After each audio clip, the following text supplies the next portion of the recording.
Well, hello, thank you for joining me today again on the Church History Trail. We're continuing here at Lisburn. Where we are now is actually we're down by the Lagan towpath here in Lisburn, as you can see.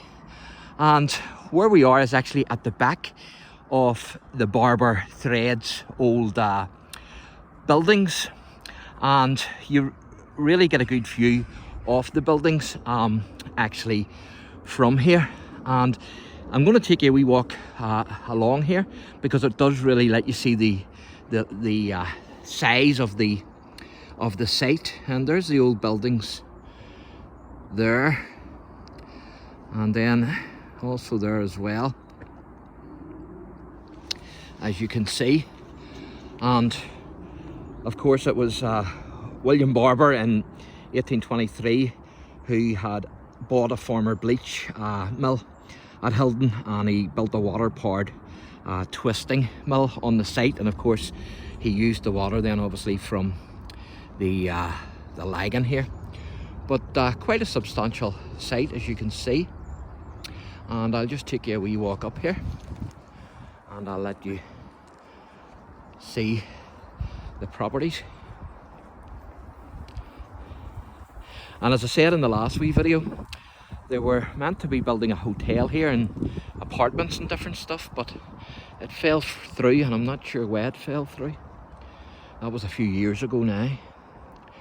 But you can see the size of the site, and also you can see the ruined buildings that are left.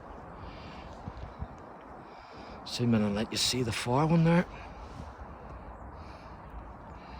And so even though you can't get into the grounds, you still get a pretty good view here from the back of the building, from the back of the site. And as I say, me and members of my family used to actually work in Hilden Mill.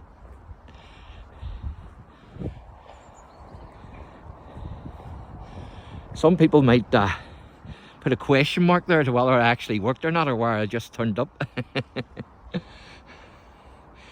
But you get a good view here of the buildings, as you can see.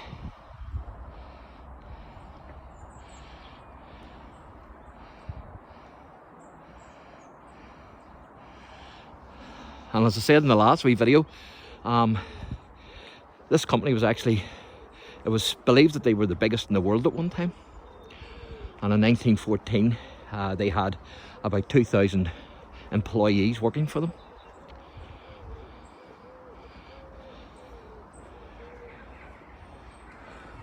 And then of course there was the Barbours also built mill houses for the workers. But also there's a playing field, Barbour playing fields in Lisburn, that is actually named in honour of the Barbours. And to my knowledge, as far as I remember, they actually owned that ground as well, the Barbours, at one time. But it's called the Barbour playing fields. It's over the county down. You get another good view there of the buildings.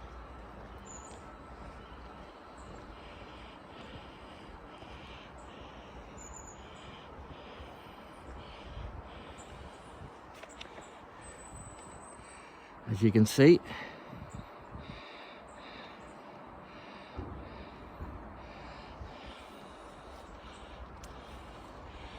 And there's plenty of these old mills about. There's another old mill in Cumber.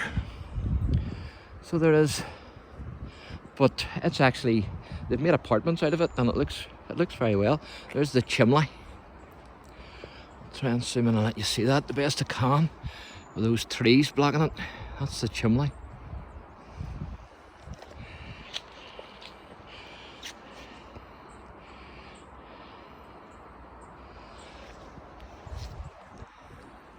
And it's a lovely wee walk here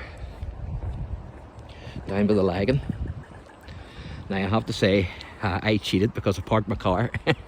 So I didn't walk from Lisburn.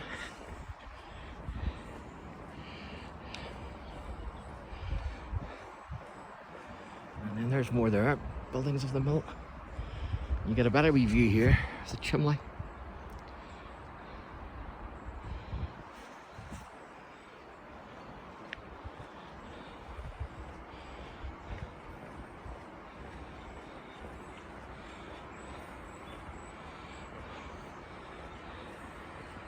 as you can see.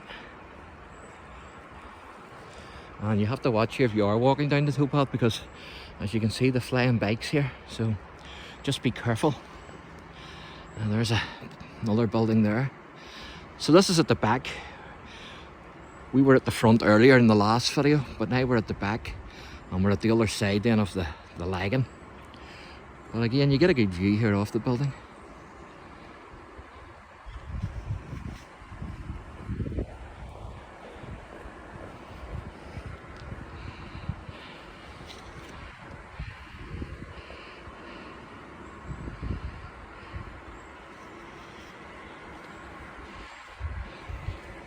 And as I also said in the other wee video, King William III actually appointed Lewis Crommelin in 1698. He was a French Huguenot. He came over here. William sent him over here in 1698 to look after the royal linen industry, and so he actually was looking after that for King William III, and so that's pretty amazing as well. How you doing? All right.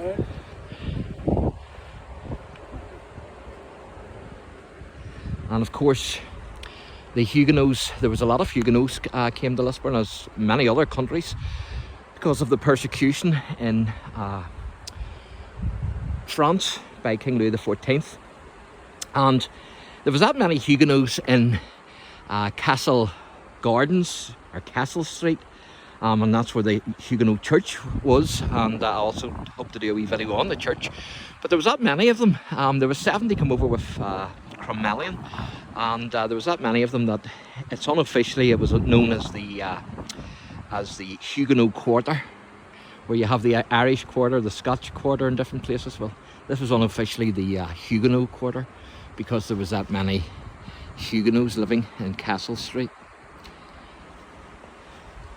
And that's one thing about the Huguenots. Wherever they went, they certainly were a blessing to the inhabitants and the community that where they went to.